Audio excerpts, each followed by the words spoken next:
اعوذ باللہ من الشیطان الرجیم بسم اللہ الرحمن الرحیم وما يستوی الاعمی والبصیر۔ کل پچھلے آیت میں بات چل رہی تھی کہ کل قیامت کے دن ایک انسان جو ہے دوسرے انسان کا بوجھ جو ہے نہیں اٹھا سکتا ہے، یعنی کوئی بھی انسان جو ہے کسی دوسرے کا بوجھ جو ہے گناہ کا جو بوجھ ہے وہ کوئی دوسرا نہیں اٹھا سکتا ہے۔ جیسے کہ اگر باپ ہے، بیٹا ہے، بیوی ہے، شوہر ہے، یہ سب کے سب جو ہے ایک دوسرے سے بھاگیں گے سب، اور ایک نیکی جو ہے کوئی شخص بھی جو ہے دوسرے کو نہیں دے گا۔ اب یہ الگ بات ہے کہ اللہ تعالیٰ کسی کے صدقہ طفیل میں اگر اللہ نے چاہا، جیسے کہ حدیث کے اندر آتا ہے کہ اگر کسی کا بیٹا حافظ قرآن ہے تو ان کے ماں باپ کو جو ان کے سر کے اوپر تاج پہنایا جائے گا، تو یہ ایک الگ مسئلہ ہے۔ لیکن جو گناہ جو ہوں گے ان کے اوپر وہ کوئی دوسرا نہیں اٹھا سکتا ہے۔ اب آگے کہہ رہے ہیں کہ وَمَا يَسْتَوِي الْأَعْمَى وَالْبَصِيرُ، کہ جو ہے جو نابینا ہے یعنی کہ جو اندھا ہے اور جو دیکھنے والے ہیں یہ دونوں برابر نہیں ہو سکتے ہیں۔ اب دیکھیے کہ قرآن جو ہے ایک مثال دے کے ہمیں اور آپ کو اور کفار مشرکین کی جو ہے اس کے سمجھیے کہ ہمیں بتلا رہا ہے کہ اس دنیا کے اندر جو ہے جو اندھا ہے اور جو دیکھنے والے ہیں یہ دونوں جو ہے برابر نہیں ہو سکتے ہیں۔ اور آگے فرمائے کہ وَلَا الظُّلُمَاتُ وَلَا النُّورُ، اور نہ اندھیرا اور نہ روشنی، ایک طرف اندھیرا ہے دوسری طرف کیا ہے روشنی ہے، یہ دونوں برابر نہیں ہو سکتا ہے۔ اب آگے کہہ رہے ہیں کہ وَلَا الظِّلُّ وَلَا الْحَرُورُ، اور نہ سایہ وَلَا الْحَرُورُ، اور دھوپ، یہ دونوں جو ہے برابر نہیں ہو سکتا ہے۔ ایک جو ہے درخت کا سایہ ہے یا کسی چیز کا بلڈنگ کا سایہ ہے اس کا الگ ہے، ایک وہ دھوپ ہے اس کا ایک، دونوں الگ الگ ہے، یہ دونوں برابر نہیں ہو سکتے ہیں۔ اب آگے کہہ رہے ہیں کہ وَمَا يَسْتَوِي الْأَحْيَاءُ وَلَا الْأَمْوَاتُ، اور اس دنیا کے اندر جو مردہ ہیں اور جو زندہ ہیں یہ دونوں برابر جو ہیں نہیں ہو سکتے ہیں۔ ان اللہ، بے شک اللہ تعالی، یسمع من یشاء، جس کو چاہتا ہے سناتا ہے، اور وما انت بمسمع من فی القبور، اور اے نبی صلی اللہ علیہ وسلم آپ ان مردوں کو جو قبر کے اندر سوئے ہوئے ہیں آپ ان کو نہیں سنا سکتے ہیں۔ اب یہاں پہ دیکھیے کہ جو مردہ کا لفظ استعمال کیا ہے جو قبر کے اندر ہے، یہاں پر جو ہے اللہ تعالیٰ نے اس منفی القبور کا جو ہے اس کے معنی، اس سے مراد یہ ہے کہ جو کافر جو ہیں، یہ کفار و مشرکین جو ہیں، یہ اپنے ضد اور ہٹ دھرمی پر ہیں، آپ ان کو زبردستی جو ہے سیدھے راستے پر نہیں لا سکتے ہیں، آپ ان کو زبردستی جو ہے اپنی ایمان میں داخل نہیں کر سکتے ہیں، آپ ان کو زبردستی جو اپنی بات نہیں سنوا سکتے ہیں، ہے کہ نہیں؟ جیسے کہ ابھی تفسیر قرآن ہو رہا ہے تو ہم کسی کو زبردستی جو ہاتھ پکڑ کے نہیں بیٹھا سکتے ہیں، سب کی اپنی اپنی مرضی ہے، جس کا دل چاہے اللہ جس کو ہدایت دے گا وہ بیٹھ کے سنیں گے، اور جس کو نہیں تو قرآن ان کو جو ہے منفی القبور یہاں پر جو ہے کفار کی طرف اشارہ کیا ہے کہ یہ کفار و مشرکین جو اگر نہیں سننا چاہتا ہے تو یہ آپ ان کو زبردستی نہیں سنا سکتے ہیں۔ تو اللہ نے ان کو مردوں سے تشبیہ دیا ہے کہ یہ مردے کی طرح ہے، یہ ان کا دل جو ہے مردہ ہو چکا ہے۔ جیسے کہ کوئی انسان کہتا نہیں کہ انسان کا یہ دل جو ہے اگر یہ کہتے ہیں کہ گناہ کر کر کے جو پورا کالا ہو جاتا ہے، جب کالا ہو جاتا ہے تو ایک سیاہ سمجھے کہ دھبا لگ جاتا ہے۔ اب ان کے سامنے آپ کتنوں زبردستی ان کو سنائیے، 1 گھنٹہ ان کو بیٹھ کے سمجھائیے، دل پہ اثر نہیں ہوگا، کیونکہ اس کا دل جو ہے سیاہ ہو چکا ہے۔ ہاں ایک راستہ ہے وہ یہ کہ اکیلے میں بیٹھ کے تنہائی میں اللہ سے توبہ کرے گا تو اللہ تعالیٰ ان کے دل کو صاف کر دے گا، پاک صاف کر دے گا، اس کے بعد اس کے دل پر اثر ہوگی کوئی بات، ہے کہ نہیں؟ اور دوسری حدیث اللہ کے نبی کی حدیث ہے کہ یہ دل جو ہے جسم کے اندر یہ اگر ٹھیک ہے تو پورا جسم آپ کا ٹھیک رہے گا۔ اسی لیے اللہ کے نبی صلی اللہ علیہ وسلم نے اخلاق پر یعنی کہ اس دل کو حسد اور کینہ کپٹ سے پاک صاف رکھنے کے لیے اللہ کے نبی نے کہا ہے، کیوں اگر اس دل کے اندر حسد کینہ کپٹ اگر آئے گا تو آپ کی عبادت میں خلل پیدا ہوگا۔ آپ اگر کوئی نیکی بھی کریں گے تو اس میں حسد آ جائے گا، اس میں جو آپ کی جو ہے تکبری آ جائے گی کہ ہم تو اس سے اچھا ہم جو ہے نماز ادا کرتے ہیں، دوسرا جو کوئی نہیں کرتا ہے۔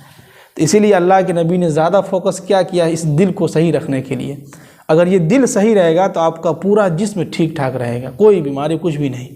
اگر یہ دل خراب ہو گیا، دل کے اندر حسد ہے، کینہ کپٹ ہے، دوسروں کی جو ہے ٹینشن لے کے بیٹھے ہوئے ہیں، تو یہ دھیرے دھیرے جو خراب ہوتا جائے گا، آپ کا جسم بھی جو ہے سمجھے کہ خراب ہوتا جائے گا۔ جی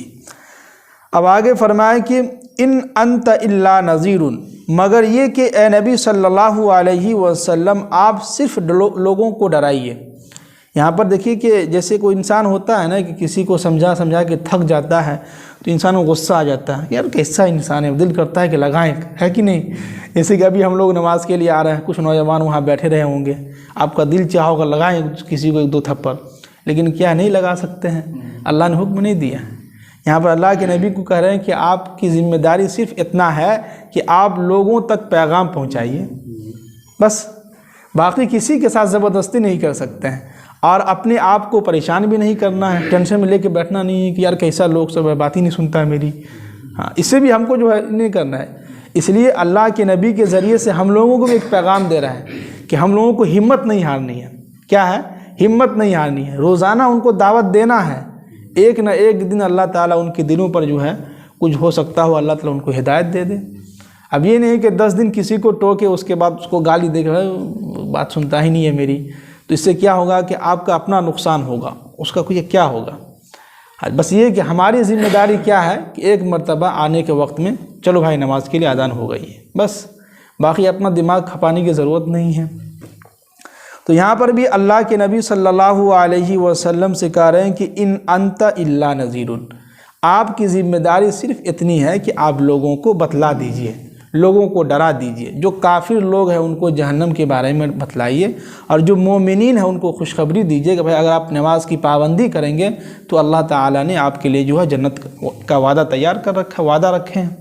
اگر نہیں کرتے ہیں تو جہنم بھی جو ہے اللہ نے بنا کے رکھا، ہو سکتا ہے اس میں ڈال دیں آپ کو۔ یہ دونوں چیزیں ہیں۔ اب آگے کہہ رہے ہیں کہ انا ارسلناک بالحق بشیرا ونذیرا، کہ اے نبی صلی اللہ علیہ وسلم ہم نے آپ کو بالکل حق بات کہہ کر، یعنی کہ حق بات دے کر آپ کو ہم نے بھیجا ہے لوگوں کے درمیان، تو آپ کیا کیجئے، بشیرا، جو مؤمنین حضرات ہیں ان کو خوشخبری سنائیے جنت کے بارے میں، اور ونذیرا، اور جو مومن جو کفار و مشرکین ہیں، جو عرب کے جو مشرکین ہیں، جو غیر ایمان والے ہیں، ان کو آپ جو ہے ڈرائیے جہنم کے تعلق سے۔ یہ دونوں چیزیں ہیں۔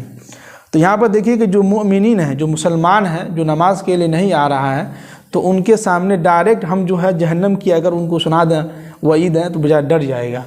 ہے کہ نہیں؟ وہ کہتے ہیں نا کہ پہلے لوگوں کو دلوں کے اندر اللہ کا جو ہے خوف پیدا کیجیے، تو وہ کیسے ہوگا؟ پہلے ان کے دل کے ان کے سامنے اب اللہ کے بارے میں بتلائیے، اللہ نے یہ وعدے رکھے ہیں نماز کے، یہ وعدے رکھے ہیں روزہ رکھنے کے، یہ وعدہ ہے صدقہ کرنے کا، تو اگر ان کو بتائیے گا فضیلت کی باتیں، اچھی باتیں، تو وہ دھیرے دھیرے قریب آئے گا مسجد سے۔ لیکن اگر سیدھے ہی ان کو جو ان کے اوپر کوئی بات بول دیجئے گا کہ جیسے کہ اگر وہ کبھی آ گیا مسجد میں تو لوگ کہہ دیتے ہیں کہ باپ رے کدھر سے چاند نکل گیا آ گیا، تو یہ الفاظ ان کے دل پر بہت خراب لگتی ہیں، ان کے دل کو بہت چوٹ لگتی ہے، تو جس سے کیا ہوتا ہے کہ وہ بندہ دوبارہ پھر مسجد میں دکھتا ہی نہیں ہے۔ تو اس سے بھی ہم لوگوں کو بچنا ہوگا جی۔ تو یہاں پر اللہ کے نبی کے ذریعے سے ہم لوگوں کو بھی ایک پیغام دے رہے ہیں کہ آپ دنیا کے اندر جو مومن ہیں، جو مسلمان ہیں، پہلے ان کو آپ خوشخبری سنائیے، ان کو جنت کے بارے میں بتلائیے، ان کو اللہ کا تعارف کرائیے کہ اللہ نے یہ ساری چیزیں بنائی ہیں، اللہ نے یہ کیا ہے، یہ کیا ہے، وہ ساری چیزیں کی ہیں، تو ہو سکتا ہے وہ انسان دھیرے دھیرے اللہ کے قریب آئے گا۔ اب ظاہر سے جب اللہ کے قریب لوگ بندے آئیں گے تو ان کے دل کے اندر سب سے پہلا خواہش کیا پیدا ہوگا کہ ہم نماز کے لیے جائیں، نماز میں سکون اللہ نے رکھا ہے، تو دھیرے دھیرے بندہ کیا ہوگا، مسجد کی طرف آئے گا۔ اب آگے کہہ رہے ہیں کہ وَإِن مِّنْ أُمَّةٍ إِلَّا خَلَا فِيهَا نَذِيرٌ، کہ اے نبی صلی اللہ علیہ وسلم ہم اس دنیا کے اندر جتنے بھی امت جو بنا کے بھیجے ہیں، جتنی بھی امت تھی، ان میں ہم نے ہر امت کے اندر ایک نہ ایک رسول کو بنا کر ہم نے بھیجا ہے، یعنی آپ کے آنے سے پہلے جتنے بھی قوم تھے، جتنے بھی لوگ تھے، ان لوگوں میں بھی، ان قوم میں بھی جو ہم نے رسول بنا کر ان کو، ان کے درمیان کسی کو بنا کر بھیجا ہے جو لوگوں کو ڈرائے۔ جیسے کہ آج کل جو ہے جماعت کا کام چل رہا ہے، جیسے کہ جو ہے ابھی اجتماع ہوا، وہاں سے کتنی جماعتیں نکلی ہیں، بہت ساری جماعتیں نکلی ہیں اور اللہ کا کام کے لیے نکلے ہیں، تو تو اسی طرح کیا ہو رہا ہے کہ پہلے کے زمانے میں تو نبی آتے تھے، اب تو نبی تو نہیں آئیں گے، ان کے متبادل میں اللہ نے جو ہم لوگوں کی ذمہ داری میں کام لگا دیا کہ جماعت کے سلسلے سے علماء کرام ہیں، یہ ساری چیزیں ہیں، لوگ ان کے ذریعے سے پیغام سنتے رہتے ہیں تو لوگ اللہ کی طرف آ رہے ہیں۔ تو اس زمانے میں بھی یہ ہوتا تھا کہ جو پہلے کے جو لوگ تھے، ایک چیز دیکھیے کہ پہلے کے جو لوگوں تھے وہ صرف نبی ہی رہتے تھے، جیسے کہ ہم لوگوں میں کیا ہے کہ علماء کرام ہیں، اس زمانے میں صرف نبی ہی ہوتا تھا، ان کا کوئی نائب خلیفہ نہیں ہوتا تھا کہ ان کے بدلے میں وہ چلا گیا تو ان کا علم جو ہے کسی اور کو دے دیا اللہ نے، کوئی اور سیکھ لیا اسی قوم میں، نہیں، اس قوم میں صرف ایک ہی نبی آتے تھے، اور وہ جب قوم ختم ہو جاتا تھا پھر دوسرا قوم آتا تھا تو دوسرے قوم میں دوسرا نبی بھی آتے تھے، یہ سلسلہ چلتا تھا۔ لیکن جب اللہ کے نبی آئے تو ظاہر سی بات ہے کہ یہ اللہ کے نبی جب آئے تو آخری یہ نبی ہیں اور یہ شریعت بھی آخری ہے، قیامت تک چلنے والا ہے، تو اللہ نے یہ سسٹم لگا دیا کہ قرآن پاک کو نازل کر دیا اور 10 لاکھ احادیث کو جمع کر دیا۔ اب جو ہے علماء کرام اس کو سیکھیں گے مدرسہ میں بیٹھ کے، اور جب وہ نکلیں گے فارغ ہو کے تو جو ہے لوگوں میں دین کا کام کریں گے، یہ ہو رہا ہے۔ تو اس زمانے میں بھی جو ہے اللہ کے نبی سے کہہ رہے ہیں کہ اس سے پہلے جتنی بھی قومیں تھیں سب کے درمیان ہم نے جو ہے ڈرانے والا جو ہے کوئی نہ کوئی رسول ہم نے ان کے درمیان بھیجا تھا، تاکہ وہ لوگ جو اللہ سے ڈرے اور اللہ کے نزدیک آتے جائیں۔ باقی ایک دو چیز اور ہم کہیں گے کہ دیکھیے کہ سب سے پہلی بات یہ کہ مسجد میں ہم آئیں تو آنے کے بعد جتنا وقت ملے اس میں ہم لوگ کیا کریں، ذکر میں لگ جائیں۔ پچھم کی طرف خاص طور سے ہم لوگ جو ہے مدرسے میں ایک چیز ہم نے سیکھا ہے کہ مغرب سے 5-10 منٹ پہلے دعا قبول ہوتی ہے۔ ہم لوگ مدرسے میں جب تھے تو ہم لوگ کو استاد جو ہے 5-10 منٹ پہلے مسجد میں حاضری ہونا ضروری ہوتا تھا، اگر اذان سے 1 منٹ پہلے یا بعد میں آئے تو استاد جو ہے گیٹ پہ کھڑے ہوتے تھے، ہم لوگ چوتر پہ لگاتے تھے۔ تو اس زمانے ہم لوگ اسی زمانے سے ہم لوگ کی عادت بن گئی تھی کہ مغرب کی اذان سے 10 منٹ پہلے ہم لوگ پہنچ جاتے تھے مسجد۔ تو استاد کہتے بھی تھے کہ اس وقت میں دعا قبول ہوتی ہے، تو مغرب کے وقت میں اگر ہم 5 منٹ پہلے آتے ہیں تو کوشش کیجئے کہ ہاتھ اٹھا کے اللہ سے کچھ مانگ لیں، اگر نہ ہو تو سبحان اللہ الحمدللہ کہتے ہوئے بیٹھے رہیں۔ پھر دوسری بات یہ کہ نماز کے اندر ہم لوگ کیا کریں، سکون پیدا کریں، آرام سے، جیسے کہ وہ مولانا صاحب جمعہ میں بیان کر رہے تھے کہ انسان کی زندگی میں جو غربت جو آتی ہے اس کی ایک وجہ یہ بھی ہے کہ انسان نماز جلدی ادا کرتا ہے۔ اللہ نے جو نماز کے اندر سکون اور رزق کی جو یہ رکھا، کیوں؟ وہ اس شرط پر یہ کہ آپ نماز سکون سے، اطمینان سے، خشوع اور خضوع کے ساتھ، سورت ایک ہی لن کا سورت ہو، انا آتینا ہی کیوں نہ ہو، لیکن رکوع میں جائیں تو آرام سے، سکون سے، جب رکوع سے اٹھے تو سیدھے کمر پورے جسم کو سیدھا کر لیں۔ کئی لوگوں کو دیکھتے ہیں رکوع سے صحیح سے اٹھتے نہیں، پہلے ہی جو ہے سجدے میں چلے جاتے ہیں، اور ہم جو ہیں ابھی سمجھے کہ سیدھے ہی ہے، رکوع میں سجدہ میں جانے کے لیے ہم تیارے ہوئے ہیں، کئی لوگوں کو دیکھتے ہیں ادھر جو ہے پہلے ہی سجدے میں چلے جاتے ہیں، چلتے رہتا ہے۔ اس سے کیا ہوتا ہے کہ یہ نماز آپ کی پھر وہ والی ہو گئی کہ من مرضی، امام کے مقابل آپ نہیں چل رہے ہیں۔ جبکہ پھر اگر ایسا ہوتا تو پھر امام کاہے کے لیے ہوتا، پھر آدمی اکیلے فرض نماز ادا کر لیتا۔ تو کوشش یہ کیجیے کہ 2 چیزیں، مسجد میں آئیں، جماعت سے پہلے آئیں تو اگر وقت ہے تو 4 رکعت سنت ہو، اور مغرب کے وقت میں آئیں تو 2 منٹ ہی صحیح ہاتھ اٹھا لیں اللہ کے سامنے۔ دوسرا یہ کہ نماز آرام سے اور سکون کے ساتھ، اور اگر امام کے پیچھے ہیں تو امام کے تابع آپ کو چلنا ہوگا۔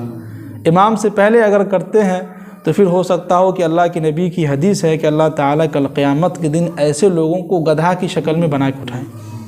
یہ حدیث ہے۔ تو کوشش یہ کریں کہ پہلے امام جائیں، امام سے پہلے اگر آپ جائیں گے، اس لیے ہم جب بھی رکوع سے اٹھتے ہیں تو پورا بدن کو سیدھا کر لیتے ہیں، پھر اس کے بعد سجدے میں جاتے ہیں تاکہ سب لوگ سیدھے طریقے سے کھڑے ہو جائیں، تب جو ہے سجدے میں چلا جائے۔